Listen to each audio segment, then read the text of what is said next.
বাৎসরিক ওয়াজ মাহফিলের নাহায়াত কাবিল এহতারাম সবারই সুপরিচিত সবারই মহব্বতের অন্যতম নক্ষত্র তথা রাহবর গদ্দিনী শিরে শ্রী খুনি বর্তমান পীর সাহেব আলহাজ হযরত মাওলানা ওবায়দুল হক সাহেব জানিশিনে হযরত শ্রী খুনি দিগর হযরত উলামায়ে কেরাম বাবার বয়সের মুরব্বিনে আযম আমার প্রাণ প্রিয় নজরানে ইসলাম এলাকার আবেদা সালেহা দিনদার ইমানদার আমার মা ও বোনেরা, আমি আবার সালাম দিচ্ছি। আসসালামু আলাইকুম ওয়া রাহমাতুল্লাহি ওয়া বারাকাতুহু। আপনারা আওয়াজ দিবেন না, একটু সামনের দিকে চাপিয়ে বসেন। কিছু সময়ের ভিতরে রাস্তায় কোনো মানুষ আর হাঁটবে না, চলাফেরা করবে না। তার কারণ একটাই, ইমানদার যখন কোন কোরআন আর হাদিসের মাহফিলের সংবাদ বা আওয়াজ শুনে, মুমিন যারা ইমানদার যারা, এরা ঘরে রাস্তায় আর থামতে পারে না। ইমানের স্পিডে, কোরআনের প্রেম আর ভালোবাসায় এরা পাগলের মতো কোরআনের মজলিসে প্রবেশ করে। এটা হচ্ছে ইমানি স্পিড, ইমানের বৈশিষ্ট্য। জোরে বলুন না সুবহানাল্লাহ। কিছু সময়ের ভিতরে কোন যুবক রাস্তায় থাকবে না, আহ্বান করার প্রয়োজন হবে না, যেহেতু এরা ইমানদার মুমিন, কোরআনের প্রেম ভালোবাসায় এরাই আসবে, আসতেছে। কিছু সময়ের ভিতরে আর জায়গা দেওয়া যাবে না ইনশাআল্লাহ। আরো যারা বলুন ইনশাআল্লাহ। এই জন্য একটু চাপিয়ে ওদেরকে বসার ব্যবস্থা বা সুযোগ করে দিবেন আপনারা। সম্মানিত শুনি, আজ এখানে ওয়াজ মাহফিল আয়োজন হওয়ার কারণে আপনারা খুশি না একটু বেজার?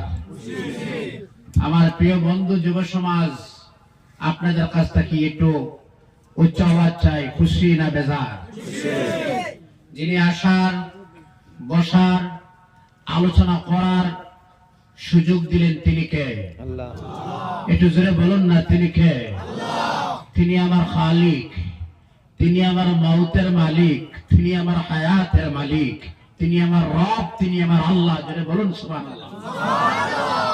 আপনারা যে বসে আছেন যে জায়গাতে, রোজে কিয়ামতের দিন ওই জায়গা রবের দরবারে বলবে, রব আমার উপরে বসে আপনার গোলাম কোরআনের আলোচনা শুনেছিল বটে, আমি আপনার গোলামের জন্য মাফি ভিক্ষা চাচ্ছি। জোরে বলেন সুবহানাল্লাহ।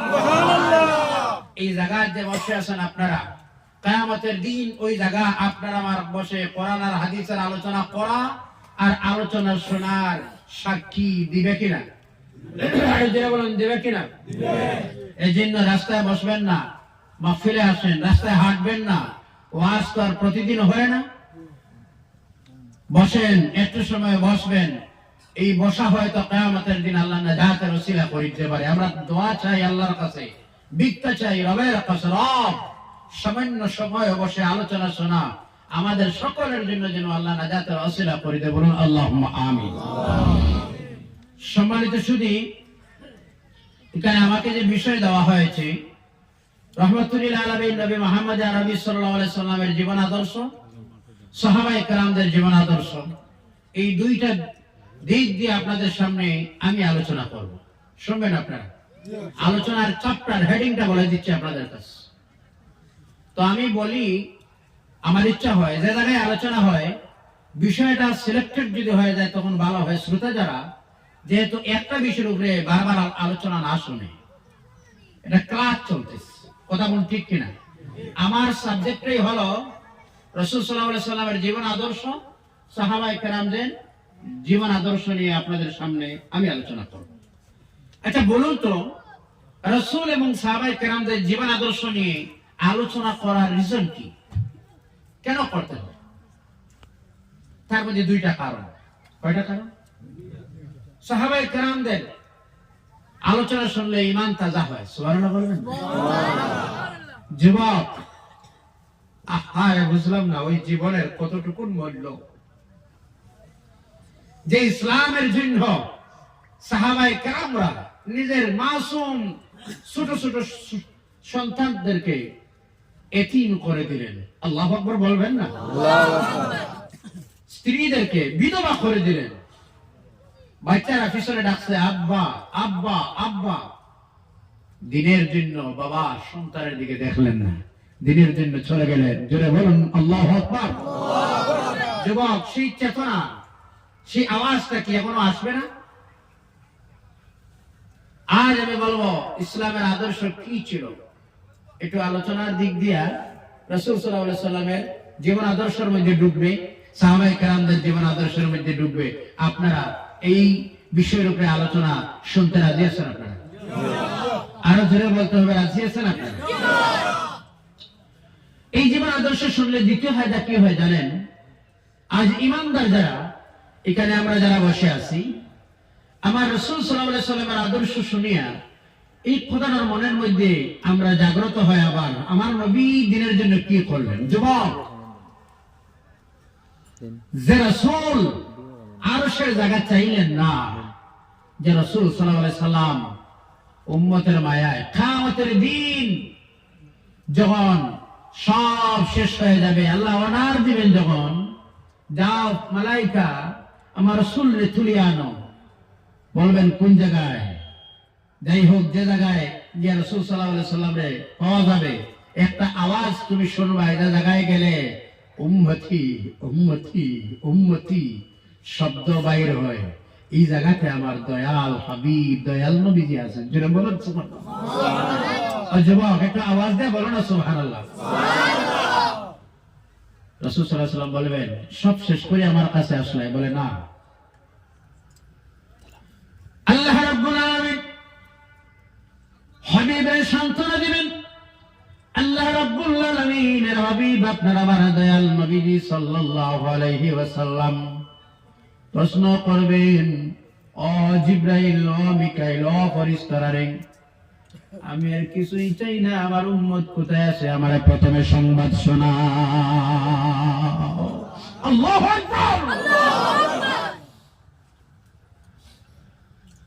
আলোচনার শুরুতে আমি বলি, আল্লাহর নবী সাল্লাল্লাহু আলাইহি ওয়াসাল্লামের স্ত্রী, জানি আমরা সকলে, যার নাম হলো উম্মত জননী আয়েশা সিদ্দিকা রাদিয়াল্লাহু তাআলা আনহা। আমার নবী সাল্লাল্লাহু আলাইহি ওয়াসাল্লাম পড়তে আছেন, প্রত্যেকটা নামাজের পরে প্রতিটা সময় পড়েন, আল্লাহুম্মা হাসিবনি হিসাবান ইয়াসীরা। মুখস্থ আছে আপনাদের, আল্লাহুম্মা হাসিবনি হিসাবান ইয়াসীরা। আল্লাহ রাব্বুল আলামিনের কাছে আমার দয়াল নবীজি দরখাস্ত করতেছেন, রব্বুল আলামিন যখনই তুমি আমার হিসাবটা নিবায়, হিসাবটা যেন তুমি আমার আসানের সহিত নেও। উম্মত জননী আয়েশা প্রশ্ন করলেন, হাবিব, আমার নবী, দুই জাহানের বাদশা নবী মুহাম্মদুর রাসূলুল্লাহ সাল্লাল্লাহু আলাইহি সাল্লাম, এই দোয়াটা পড়ার কারণ কি? আপনার গুনাহ নেই, আপনার কোনো কিছুই নেই, আপনি সেই দোয়া পড়ার কারণ কি? আল্লাহ আপনার হিসাবটা আসানে নিত, তার করার কারণ কি?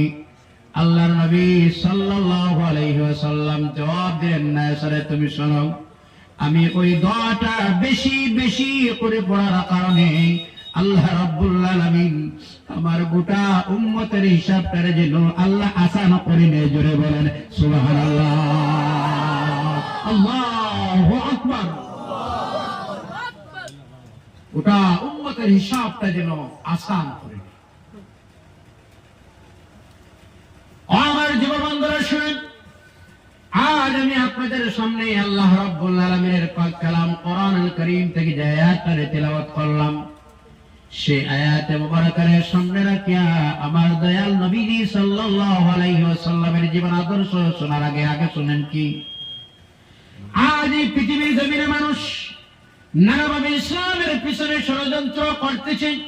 আমি বলবো, যারা ইসলামের উপর নানাভাবে কটাক্ষ করে, আমি আমার প্রত্যেকটা ধর্মের ভাইদের কাছে বলতে চাই, প্রথমে ইসলাম নিয়ে স্টাডি করো, ইসলাম পড়াশোনা করো, ইসলাম নিয়ে গবেষণা করো, বুঝবেন ইসলাম কি জিনিস, ইসলাম কাকে বলে। আজ আমি আমার কোরআন হাদিস থেকে বলতেছি তা নয়।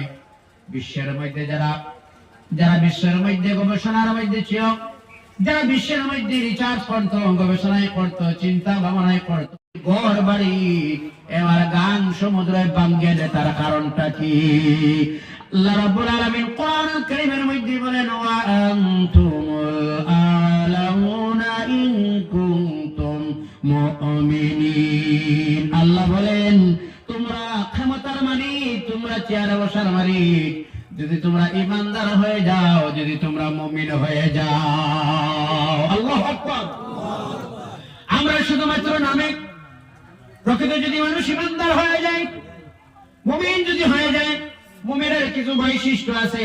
শুধুমাত্র টুপি মাথায় দিলে মুমিন হওয়া যায় না, লম্বা দাড়ি রাখলে মুমিন হওয়া যায় না, টুপি দিলেই পাগড়ি দিলেই যদি মুমিন হওয়া যায়, তাহলে ভারতের মধ্যে আমাদের শিখ ধর্মাবলম্বী যারা আছে তাদেরকে বলা হতো পাগড়িওয়ালা মুসলমান। আর যদি ওই দাড়িওয়ালা যদি মুসলমান বাবা হয়, যার দাড়ি যতই লম্বা, তাহলে বলতাম আমাদের কবি যিনি ছিলেন রবীন্দ্রনাথ ঠাকুর, তিনি হলেন প্রধান মুসলমান। ঠিক কিনা? কষ্ট লাগেনি আপনাদের? এই কোরআন কারীমটা আপনাদের সামনে আজ আমি বলবো, আজ কেন জাতির পতন হলো? বিশ্বের মধ্যে যে জায়গায় যায় সেই জায়গায় জাতিরা লাঞ্ছিত হয়, অপমানিত হয়। কেন হয় জানেন? দুইটা কারণ, দুইটা জিনিস জাতির মধ্যে ছিল। ওই দুইটা জিনিস যখন জাতিরা ছেড়ে দেওয়া আরম্ভ করে দিল, এই জাতির লাহে লাহে সময়ের পর সময়, দিনের পর দিন পতন আরম্ভ হয়ে গেল। এর মধ্যে একটাই জিনিস হলো আমার হাতে আছে, যে কিতাবটার নাম আমার আল্লাহর কালাম কোরআন। কোরআন সবার ঘরে আছে, সবাই জানি আল্লাহর কালাম কোরআন, জানি কিনা? আওয়াজ দিয়ে বলো জানি কিনা? আওয়াজ দিতে রাখবো আমার বাবা বন্ধুরা। এই কিতাবের নাম কি? আরো জোরে বলো, সেই কিতাবের নাম কি? কোরআন। আমরা আল্লাহর কালাম মানে কোরআন। এই কোরআন আল কারীম শুধুমাত্র তাবিজ লাগার জন্য নয়, আর ফজরের পরে আল্লাহর কালাম পড়ার জন্য নয়। এই কোরআন আল কারীম যদি কোনো মানুষ তার জীবনের মধ্যে ভালোভাবে সুন্দরভাবে পড়ে, কোরআন আল কারীমটারে বুঝে আর পড়ে, আল্লাহ রাব্বুল আলামিন কোরআনের মধ্যে এমন কোন জিনিস নাই যেটা কোরআনে বলা নাই। আল্লাহ রাব্বুল আলামিন বলেন, যা কিছুই ছিল আমি আল্লাহ সব কোরআনেই বয়ান করে দিলাম। সুবহানাল্লাহ। এই কোরআন আছে আপনার আমার কাছে। আমরা হারে কি মুসলমান হলাম, এটার মধ্যে আমার মনে হয় 95% মানুষ আমাদের ধর্মগ্রন্থ কোরআন তিলাওয়াত জানে না। আসেনি না নাই? আমরা মুসলমান বড় আক্ষেপ লাগে, আল্লাহর কালাম কোরআনের তিলাওয়াত নাই। আজ আমি বলবো আমার ভাইয়েরা শোনো, এই মুসলমান যারা হলাম যুবক, একটা বার মনে মনে সেই ধারণাটা আনো চাই। যুবক রে, একটা কথা মনে মনে আনো, শরীরের মধ্যে তাকত আছে, আসেনি না নাই? আর জনে বলো, আছে আসেনি না নাই? ওই যুবকরা যদি তাহাজ্জুদের সময় উঠে, খুব মনোযোগ দিয়ে শোনো আমার ভাইয়েরা, কমেন্টস করবা না, অনুরোধ করি, দুইটা হাত জোড়ো করি, ভয় ধরি বলতেছি, যুবক তাহাজ্জুদের সময় যদি আমার যুবক বন্ধুরা যদি উঠে, দুইটা হাত তুলে প্রথমে যদি আমার মুনিবের কুদরতের কদমে তাহাজ্জুদের সময় ঘরে ঘরে যুবকরাই উঠে যদি সিজদা দেয়, আর চকুর জল মুসল্লায় যদি ছাড়া আরম্ভ করে, দুই হাত তুলে আল্লাহর কসম করে বলি, পৃথিবীর কোন শক্তি নাই আপনার আমার সামনে মোকাবেলা করার মতো। আল্লাহু আকবার। যুবক জানো তুমি কি? ও যুবক, তোমার আমার একটা সিজদায়, যুবকের একটা সিজদার বিনিময়ে আল্লাহর আরশে কম্পনকারী হয়ে যায়। বলুন না আল্লাহু আকবার। আরো জোরে বলো আল্লাহু আকবার। সেই সিজদা দিতে যুবক তাহাজ্জুদে কি ফজরের নামাজও নেই। কষ্ট লাগে বুঝে আপনার আমার না ডিস্টার্ব? ও যুবক, আজ বলি, আজ শান্তির সহিত বসে আছেন আপনারা, কিছু কথা বলবো, শুনেন আপনারা। আমি বলি আমার ভাইয়েরা শুনো, আমরা যারা হলাম মুসলমান, সাহাবায়ে কেরামদের মধ্যে নবীর প্রেমের ভালোবাসা কেমন ছিল তা বলার আগে আবার বলি, ভারতের মধ্যে একজন বাদশা ছিলেন, যার নাম ছিল বাদশা জাহাঙ্গীর। নাম আপনাদের জানা আছে তো? তাই ইতিহাস মনে পড়ে গেল বলবো। ভারতের মধ্যে বাদশা জাহাঙ্গীর নাম আপনারা নিশ্চয় শুনেছেন। বাদশা জাহাঙ্গীর একবারের প্রধানমন্ত্রী নয়, বাদশা নয়, 2 পিরিয়ডের বাদশা ছিলেন। কয় পিরিয়ডের বাদশা? 2 পিরিয়ডের বাদশা। বাদশা জাহাঙ্গীরের পিরিয়ডের সময় শুনেন, এমন একটাই সময় হলো বাদশা জাহাঙ্গীরের সময়ের বেলা এক এলাকার মধ্যে সামান্য হিন্দু মানুষ বসবাস করত। সামান্য একটা ফ্যামিলির মানুষ, সব মুসলমান এলাকা, হিন্দু মানুষ ছেলে সবাই চলে গেল। এই এলাকার মধ্যে যারা বসবাস করে সবাই ছিলেন মুসলিম ধর্মাবলম্বী মানুষ। এর মধ্যে একটাই ফ্যামিলি ছিল, একজন বয়স্ক মহিলা, সঙ্গে ছিলেন একজন তরুণ যুবতী, তরুণী যুবতী, একদম বেসাহারা এক পরিবার, অন্য ধর্মের, হিন্দু ধর্মের মানুষ, আর তো কোনো মানুষ নাই। বাদশা জাহাঙ্গীর রাজদরবারে বসা অবস্থায় সেই এলাকার মধ্যে থেকে বৃদ্ধা মহিলা চলে গেলেন। বাদশার কাছে গিয়ে বললেন, সকালবেলা দুপুরবেলা বাদশা, আপনার এলাকার কিছু তরুণ যুবকরা শুনেছি আমার মেয়ের ইজ্জত নষ্ট করব আজকে রাত্রে, সুতরাং আমি আপনার কাছে আজকে রাত্রের জন্য আমি শুধু পাহারার জন্য এটা ব্যবস্থা চাই। পরের দিন সকাল যখন হবে আমি আপনার এলাকা ছেড়ে আমার দরবার মানুষ যেখানে বসবাস ওখানে চলে যাব। আজকে রাত্রের জন্য একটু একটু একটু স্কোর চাই। সুবহানাল্লাহ বলবেন না? কথাটা বুঝা যায়? বাদশা কোনো জবাব দিলেন না, শুনলেন শুধুমাত্র ইয়েস নো, কিছুই যখন বাদশা যখন বললেন না, হা বা না, কোনো কিছুই যখন বললেন না, সেই বৃদ্ধা মহিলার এবার মনে মনে আসলো কথাটা, রে মুসলমানদের বাচ্চা হওয়ার কারণে বোধহয় আমার কথা পক্ষে কথা বললেন না, এটা মনের মধ্যে আসলো।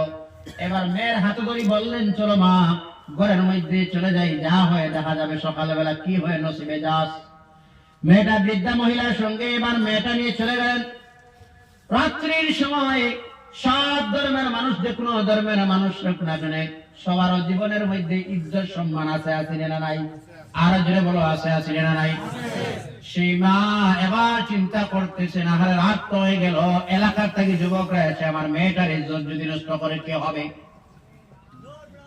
এই চিন্তা ভাবনা আমার তরুণ যুবতী নিয়ে রাত্রের বেলা টেনশন করতেছেন। কি হবে না, তাজ মুসলমানদের বাদশা হওয়ার কারণে আমার জন্য কোনো সাহায্যকারী মিলল না, আমার জন্য কোনো পাহারাদার মিলল না। এভাবে রাত্রের বেলা আর ওই বাদশা জাহাঙ্গীর আহারে মনে মনে ভাবলেন, যদি আমার এই দায়িত্বটা অন্য কোন সিপাহীর হাতে তুলে দিই, তার কাম খেয়ালের কারণে, অবহেলার কারণে যদি মেয়েটার ইজ্জত নষ্ট হয়, কিয়ামতের দিন আমার আল্লাহর সামনে কিভাবে জবাব দিব আমি? সুবহানাল্লাহ। ইসলামের আদর্শ কি শোনেন আজ? কি জানেন আপনি ইতিহাস? পড়েন, বুঝেন, পরে বলেন। বাদশা জাহাঙ্গীর এবার সিপাহী নিপ্রম লাগাইলেন, মুখটা এভাবে ডাকলেন। বাদশা জাহাঙ্গীর পিছনে তলোয়ার নিলেন আর লাহে লাহে একটা দরওয়াজার ঘরের সামনে গিয়ে একটা গাছের পিছনে এবার হেলান দিয়ে দাঁড়াই রইলেন। সন্ধ্যা থেকে মাগরিব থেকে দাঁড়ানি অবস্থায় দাঁড়াই রইলেন। পিছনে কথা বলবো না, এভাবে দাঁড়াই রইলেন। চুপে রাত্রি যখন গভীর হয়ে যায়, দেখা যায় এখান থেকে কিছু যুবকরা এবার প্রস্তুতি নিল, মেয়েটার ঘরে ঢুকিয়ে মেয়েটার ইজ্জত নষ্ট করার জন্য। একটা ছেলে ঘরের মধ্যে ঢুকে গেল। এবার তিনি মুখ বান্ধা অবস্থায় পিছনে তলোয়ার নিয়ে এবার ঘরের মধ্যে তিনিও পিছনে ঢুকলেন। ঢুকিয়ে এবার ছেলেটার গর্দনা ধরিয়ে এবার দাঁড় করাইলেন। ঘরে ঢুকিয়ে বললেন, মা, ঘরের লাইটটা তুমি বন্ধ করে দাও। ঘরের লাইটটা যখন বন্ধ হয়ে যায়, এবার পিছন থেকে তলোয়ার বাইরে করে বললেন, আমার এলাকায় দুঃসাহস করার মতো আর এত ক্ষমতা আসলো? এবার পিছন থেকে তলোয়ার বাহির করে ওই যুবকটার গর্দন 2 ভাগ করে দিলেন। জোরে বলেন না আল্লাহু আকবার। গর্দন যখন 2 ভাগ করে দিলেন, এবার মারা বললেন, মা, ঘরের লাইটটা তুমি জ্বালাও। সেই মহিলা এবার ঘরের লাইটটা যখন জ্বালানির পরে তিনি বললেন, আলহামদুলিল্লাহ, সুবহানাল্লাহ বলেন না। এবার দেখলেন ওই যে ছেলে যেটাই ছিল, এই ছেলেটাই এলাকার নয়। বৃদ্ধা মহিলা বললেন, কেন বললে বাবা আলহামদুলিল্লাহ? কেন বললা লাইটটা বন্ধ করার কথা? কেন বাবা তুমি পানের বাদে শেষ করার পরে বললেন এক গ্লাস জল দাও? কেন বাবা জল পান করার জন্য বললাই? বাচ্চা জাহাঙ্গীর সেই দিন জবাব দিয়েছিলেন, মার তুমি শোনো, সকালবেলা যখন তুমি আমার কাছে গিয়ে নালিশ করেছিলে, আমি সেই সময়টা কি আর জলের গ্লাস হাতে নিলাম না মা? আমি যতক্ষণ তোমার ইনসাফ করবো না, আল্লাহর কসম করেছিলাম এক ফোঁটাই জল আমি পান করবো না রে মা। এর নাম ইসলাম। সুরে বলেন না সুবহানাল্লাহ। আলহামদুলিল্লাহ কেন বললাম বুঝলাম না। মারা আমি আলহামদুলিল্লাহ বললাম এর জন্য, এই লাইটটা যখন জ্বালানি হয়, জ্বালানির পরেই বুঝলাম এই সন্তানটা আমার এলাকার নয়, অন্য জায়গার। এই জন্য আমি আলহামদুলিল্লাহ বললাম। বাবারে ঘরে ঢুকার পরে কেন তুমি বললা লাইটটা বন্ধ করার কথা? বলে মা জানি না, এই সন্তানটা, এই ছেলেটা যদি আমার হয়, আমি নিজে বাবা হয়ে বাবা আমার ছেলেরে, নিজের ছেলেরে গর্দন 2 ভাগ করা সম্ভব নয়। আর যদি গর্দন 2 ভাগ না করি মা, আমার তোমার প্রতি ইনসাফ করা হবে না। এই জন্য লাইটটা বন্ধ করার কথা বলে দিলাম রে মা। আল্লাহু আকবার। এর নাম তো ইসলাম। এর নাম কি? আর যদি বলো এর নাম কি? এর নাম ইসলাম। আমি আমার নবীর আদর্শ কি বলবো আজ? সংক্ষিপ্ত ভাবে একটা কথা আজ আপনাদের সামনে আমি বলি। নবীর আদর্শ কি ছিল জানেন? এই বিশ্বের মধ্যে যতটা ধর্ম আছে, তদ্রূপ আমাদের ধর্ম যেমন ইসলাম ধর্ম, তেমনি ভাবে আরেকটা ধর্ম আছে, যে জাতির নাম হচ্ছে বৌদ্ধ জাতি। কি জাতি? আর যারা বলুন কোন জাতি? বৌদ্ধ একটা জাতি আছে, আসেনি না নাই? ওই জাতিদের ধর্ম নেতা যিনি ছিলেন, যার নাম ছিল জনাবে দালাই লামা, নাম আছে, আসেনি না নাই? জনাব দালাই লামা। জাতিরা আমরা যারা সম্মেলন কনফারেন্স করে, ইজতেমা যারা করে, আমরা যারা ইজতেমা বা সম্মেলন কনফারেন্স যাই হোক, সম্মেলন করা হয় ধর্মীয় অনুষ্ঠান। সেই ধর্মীয় অনুষ্ঠান তাদের ধর্মের একটা অনুষ্ঠান করা হলো। আর ওই দিনের প্রধান অতিথি যারে দায়িত্ব করা হলো, তিনি হলেন জনাব দালাই লামা। নাম কি বলুন তো? দালাই লামা ধর্ম নেতা। ওই দালাই লামা স্টেজে গিয়ে প্রধান অতিথির ভাষণ দেওয়া আরম্ভ করলেন। ভাষণ দিতেই তিনি বললেন, আজ যেমন গোটা পৃথিবীর মধ্যে অশান্তি আরম্ভ হলো, আজ যেমন গোটা বিশ্বের মধ্যে দাও দাও করে অশান্তির আগুন জ্বলতেছে, এই গোটা বিশ্বের মধ্যে যদি পুনরায় শান্তি আনতে হয়, আমি দালাই লামা বলতেছি, একজনকেই ফলো করো, একজনকেই মানিয়ে দেশ চালাও, একজনকে ফলো করি দেশটা, যার আইন ফলো করি দেশ চালাও, তিনি আর গোটা বিশ্বের মধ্যে শান্তি আসবে। তিনি আর কেউ নয়, আরবের সন্তান মুসলমানদের নবী হযরত মুহাম্মদ। এজন্য বিশ্ব কবি বলেছিলেন, আমি যদি আরব হতাম, ওই মদিনার পথ, আহারে যে পথে চলতেন আমার নবী, আমার নূর নবী হযরত। বলেন না কবি নজরুল ইসলাম বলেন কি আবেগের সহিত, আমি যদি আরব হতাম, আহারে আমি যদি আরবের মাটি হতাম, আমি যদি আরবের মাটি হতাম, আমার কতই না ভালো হতো। কদমের দুলা, নবীর কদমের দুলা আমার গায়ে লাগতো। সুবহানাল্লাহ। যুবক, আমরা ফলো করি আজ অন্যান্য ধর্মে, খ্রিস্টান, ইহুদ, নাসারা। বিশ্বের মধ্যে যদি আল্লাহর কসম করে বলি, আধুনিক বলতে চাও যুবক, স্ট্যান্ডার্ড বলতে চাও, স্টাইলওয়ালা বলতে চাও, আমার নবী মদিনাওয়ালারে ফলো করো। সুরে বলেন না সুবহানাল্লাহ। ইসলামের মতো স্ট্যান্ডার্ড, ইসলামের মতো আদর্শ, ইসলামের মতো স্টাইলওয়ালা আর কোনো ধর্ম নেই। আল্লাহু আকবার বলেন না। স্টাইল আছে? ও যুবক, চুলের স্টাইল করতে চাও? সুবহানাল্লাহ বলেন না। একটু চুল রেখে হুজুর একটু লম্বা চুল দিয়ে স্টাইল করতে চাই, রাখো এতটুকু আমার নবীর সুন্নাহ। সুবহানাল্লাহ বলেন না। আমার নবী 3 ক্যাটাগরির চুল ছিল সুন্নাহ, একটু লম্বা রাখো, সুন্নাত হয়ে যাবে। আল্লাহু আকবার। আজ অনেক যুবকরা দাড়ি রাখে। ভাই দাড়ি রাখলা কেন? বলে ওই যে ক্রিকেটার নাম ওই বিরাট কোহলি দাঁড়িয়ে রাখছি বলে দাঁড়িয়ে রাখছি। তুমি বিরাট কোহলি ফলো করার নয়, তুমি দাঁড়াবি ফলো করার। সবাই বলেন না, দাঁড়িয়ে রাখেন, দেখবেন মুখের রৌনক সৌন্দর্য বেড়ে যাবে। আমি বলতেছিলাম সব সাহাবায়ে কেরামরা ইসলামের প্রতি কেমন ছিলেন। আমরা আমাদের যখন আযানের সময় হয় তখন কি বলা হয়? হাইয়া আলাস, হাইয়া আলা, আরো জোরে বলো, হাইয়া আলাস সালাহ বলা হয়। এর অর্থ কি? আসো তোমরা নামাজের জন্য, এটাও তো আহ্বান করা হয়, ঠিক না? হাইয়া আলাস সালাহর অর্থ কি? কষ্ট হবে আপনাদের? অসুবিধা হবে আপনাদের?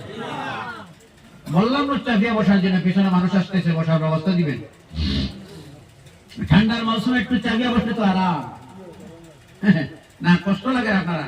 মনে আমার এইটাই ধারণা, হুজুর অনেক সময় জায়গা গরম করছে। যার নাম ছিল মাইকেল ছাট, তার মনের ধারণাই ছিল গোটা বিশ্বের মধ্যে কেমন কতজন মানুষ বাইরে করা যায়, সবচেয়ে উত্তম ভালো মানুষ সারা বিশ্বের মধ্যে ভারত, মালয়েশিয়া, পাকিস্তান সহ Bangladesh, America, London, Japan, Jordan প্রত্যেকটা দেশের মধ্যে থেকে বাইরে করলেন মাত্র 100 জন মানুষ। কতজন মানুষ? আর কেউ নয়, তুমি শোনো, আমি হলাম বিশ্ব নবী, নবী মুহাম্মদুর রাসূলুল্লাহ সাল্লাল্লাহু আলাইহি ওয়াসাল্লামের গোলাম। আল্লাহু